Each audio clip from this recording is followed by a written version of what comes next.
When Basola brought home news of her third pregnancy, she didn't know she was carrying both a daughter and a death sentence. In a bustling neighborhood where success was measured by male heirs, Daniel and Basola's home stood as a testament to both love and growing tension. For 12 years their marriage had weathered the storms of life, blessed with 2 daughters who filled their home with laughter and light. Inem, their firstborn, had her mother's gentle spirit and sharp mind, while 6-year-old Amanda possessed an infectious smile that could melt the coldest heart. But beneath the surface of their seemingly perfect family, a shadow was growing. Daniel, once known for his warm embraces and bedtime stories, began to change. The weight of cultural expectations pressed heavily upon his shoulders, and the absence of a male heir gnawed at him like a persistent wound. Each time he attended family gatherings, the pointed questions from relatives pierced deeper. When will you have a son? Who will carry on your name? Basola noticed the shift in her husband gradually. The proud father who once bragged about Inim's academic achievements now sat silently during parent-teacher meetings. The man who had twirled Amanda in the air after her first steps now barely acknowledged her presence. The change was subtle at first, a missed family dinner here, a harsh word there, but it grew like a creeping vine, slowly strangling the joy from their home. When Basola discovered she was pregnant for the 3rd time, hope flickered in their household. Daniel's demeanor softened, and for a brief moment, it seemed the warmth of their early marriage had returned. He attended every doctor's appointment, hovering protectively over his wife, dreams of a son dancing in his eyes. The girls noticed the change too, whispering excitedly about the possibility of a baby brother who might bring back their father's smile. But fate had other plans. The day Basola returned from her checkup with news of another daughter, the transformation in Daniel was immediate and devastating. The gentle mask he had worn crumbled, revealing a bitterness that had been festering for years. Another girl, he had spat the words like poison, turning away from his wife's tears. What have I done to deserve this curse? In their bedroom that night, Basola tried to reason with him, her voice trembling but determined. The gender of our children is not something I can control, she pleaded. Our daughters are blessings, Daniel. They love you so much. But her words fell on deaf ears, drowned out by generations of cultural prejudice and personal disappointment. As Basola lay awake that night, one hand resting protectively over her growing belly, she could hear Inem comforting a crying Amanda in the next room.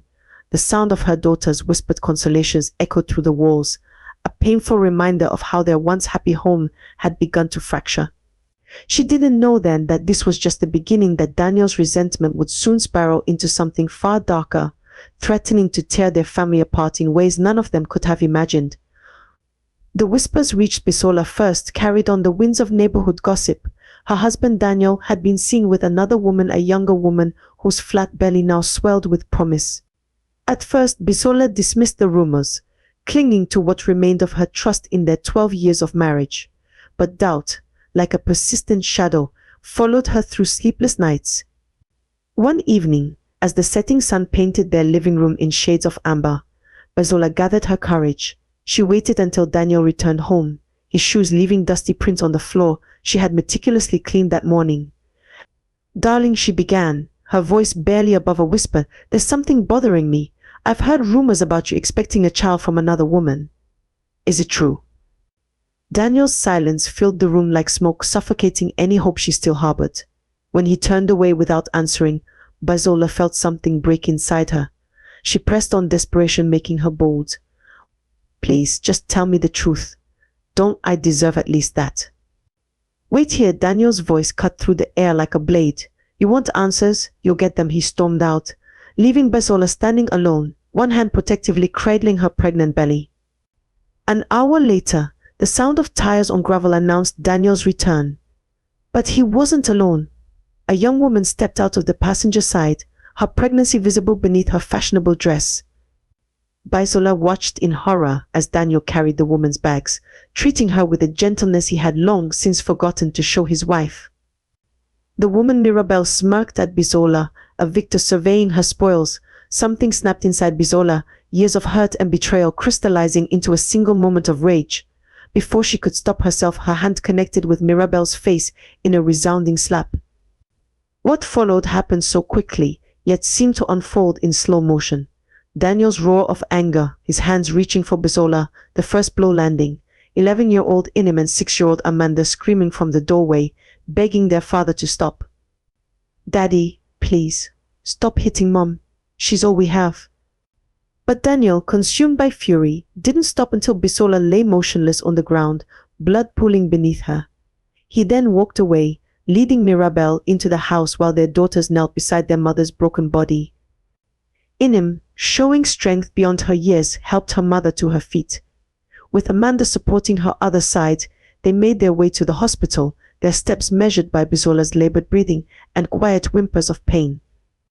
At the hospital, while the girls waited in the sterile lobby, their mother slipped away quietly, taking with her their unborn sister and the last remnants of their once happy family. The doctor, faced with the task of telling two young girls they were now motherless, found himself unable to speak the words directly. Instead, he drove them home to inform their father, his courage failing him when confronted with Daniel's wealth and influence.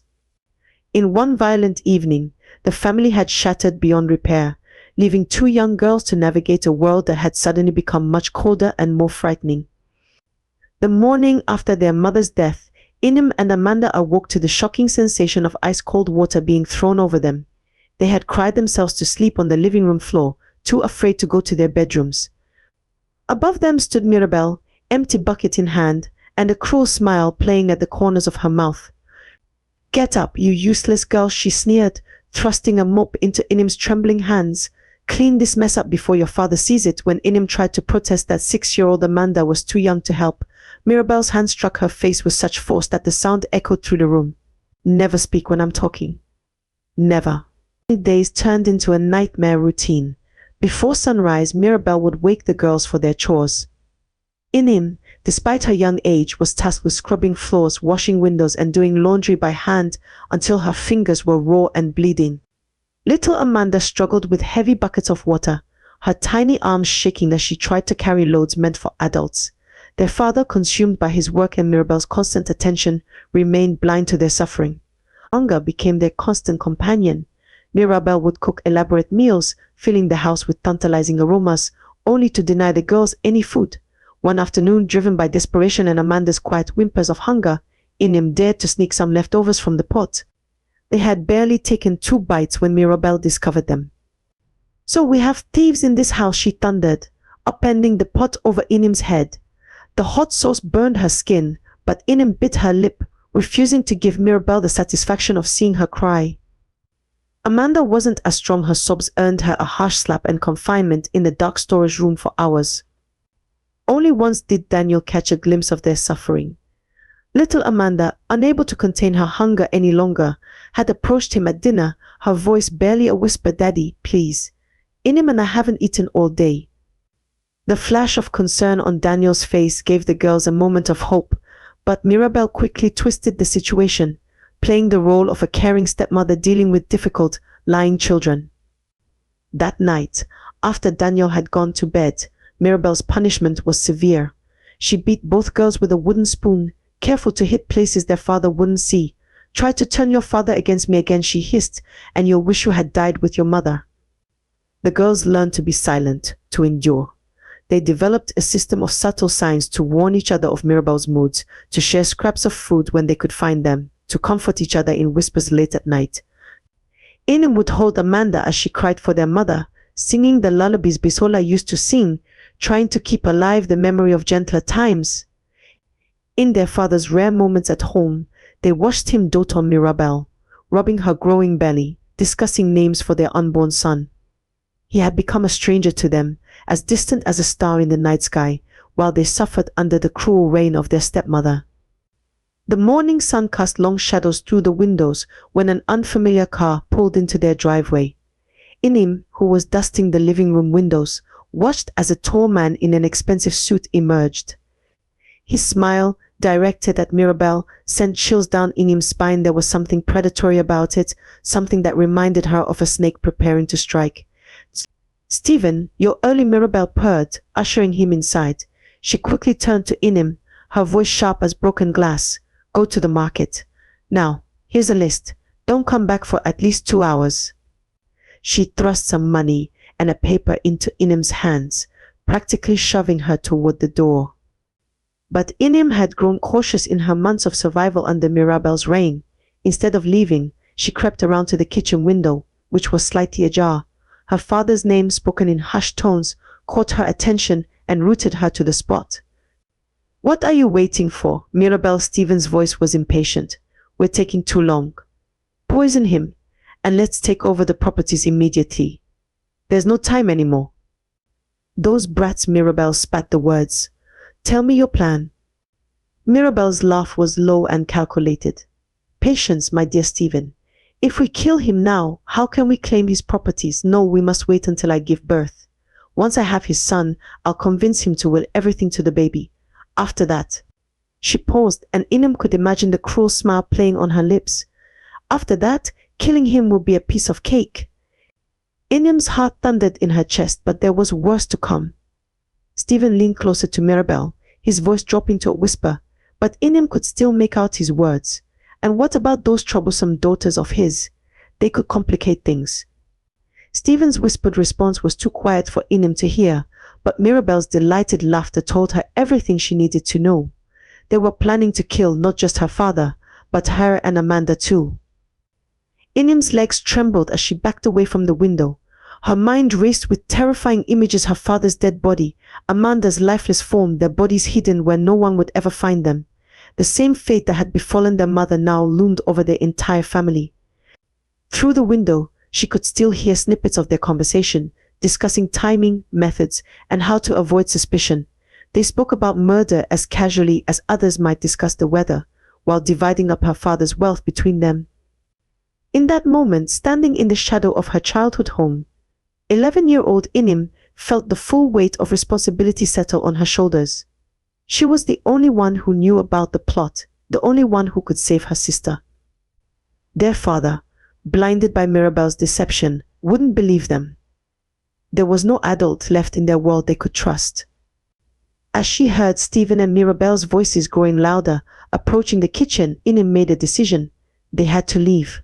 Today, now, before Mirabel and Stephen could put their deadly plan into action. With trembling hands but determined heart, she began to formulate an escape plan that would save both her and her sister's lives. With her heart pounding against her ribs, Inim crept back into the house while Mirabel and Stephen were still deep in conversation. She found Amanda in their shared bedroom, carefully arranging her dolls, the last remaining gifts from their mother. "Amanda," she whispered urgently, "we need to pack. Now." Without waiting for questions, Inim grabbed their school bags and began stuffing them with essential clothes. Her hands trembled as she worked, every sound from downstairs making her freeze in terror. Amanda watched with wide, confused eyes, but years of suffering had taught her to trust her sister's judgment without question. "We're leaving." Amanda's voice was barely a whisper.